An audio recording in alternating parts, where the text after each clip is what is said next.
Boxo conduisait tranquillement son scooter quand il a voulu sauver un distributeur automatique mais il a oublié le virage puis il est entré en collision avec lui.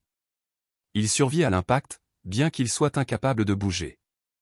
De manière inattendue, il entend sa propre voix accueillir cordialement les clients, réalisant qu'il s'est réincarné en tant que distributeur automatique.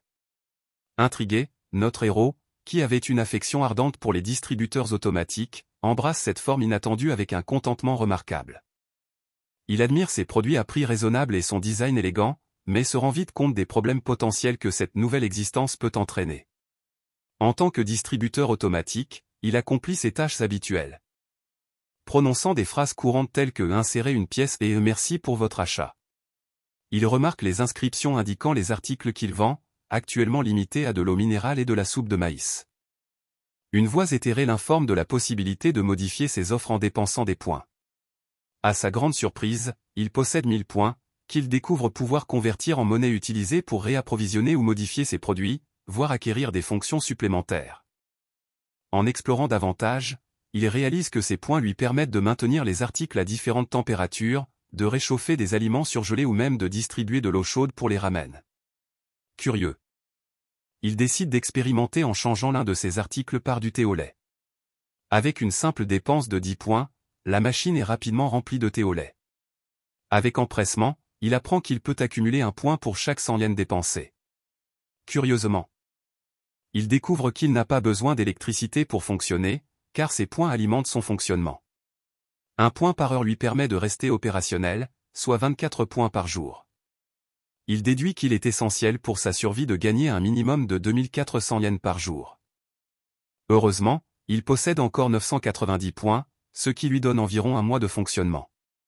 Une grenouille colossale se matérialise devant lui et s'approchant lentement.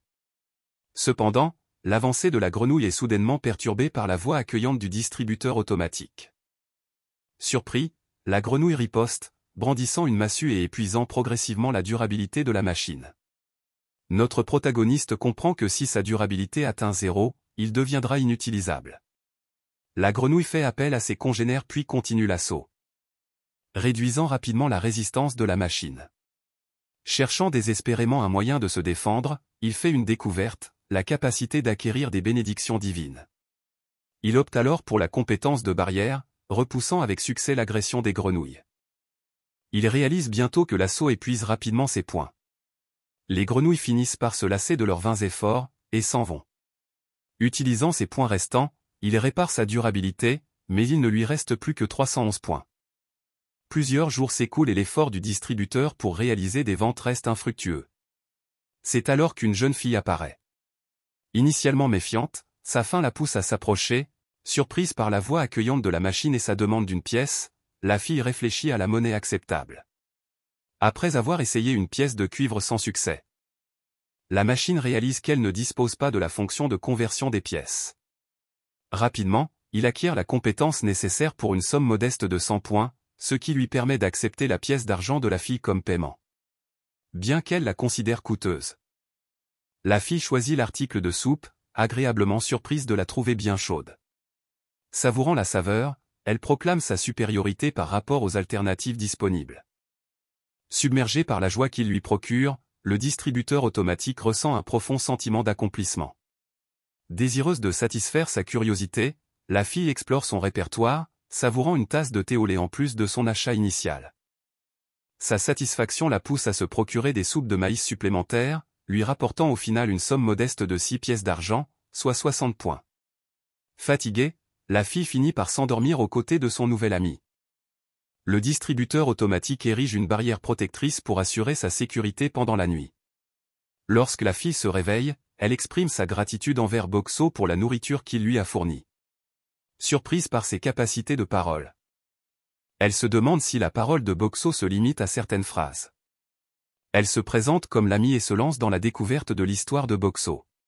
Inquiète de sa potentielle solitude, l'ami propose de le déplacer. Boxo accepte, stupéfait par sa force impressionnante alors qu'elle le soulève sans effort. Après un certain temps, l'ami fait une pause et désire plus de soupe de maïs. Boxo réalise que la soupe ne satisfait pas la faim et il change d'article. Ils échangent la soupe contre une boîte de chips de pommes de terre, que l'ami trouve absolument délicieuse. en mangeant plusieurs boîtes. Grâce à cela, Boxo parvient à restaurer ses points à 320.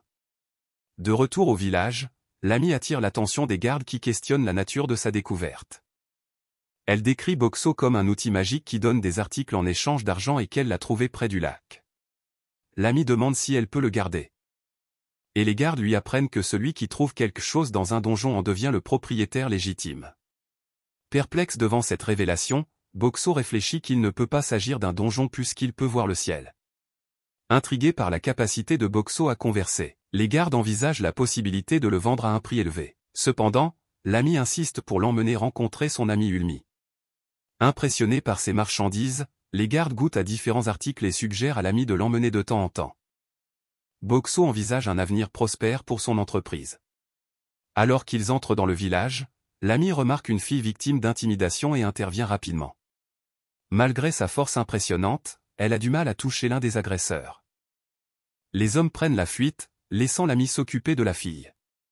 L'ami se dirige ensuite vers une auberge, où son ami Manami se précipite pour la saluer, soulagé de la voir rentrer indemne. Manami considère initialement Boxo comme un objet encombrant. Mais l'ami insiste sur son utilité exceptionnelle.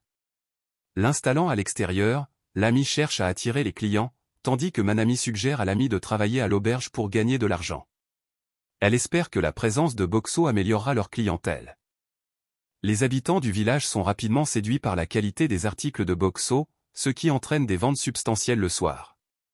L'ami accompagne Boxo jusqu'à la porte, où les gardes finissent par se lasser de sa sélection actuelle. Sentant le besoin de nouveaux articles, Boxo réfléchit à son succès, ayant vendu plus de 400 articles, il dispose maintenant d'une impressionnante réserve de plus de 3000 points.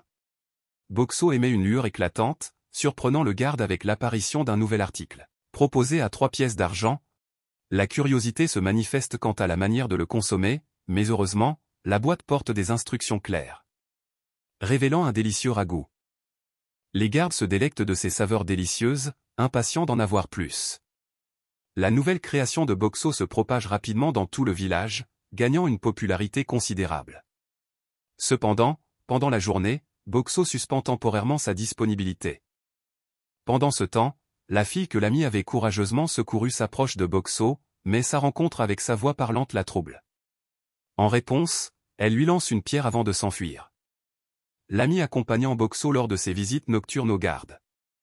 En marchant, l'ami converse avec Boxo, exprimant son désir d'une véritable communication et leur aspiration commune à atteindre son ami en surface.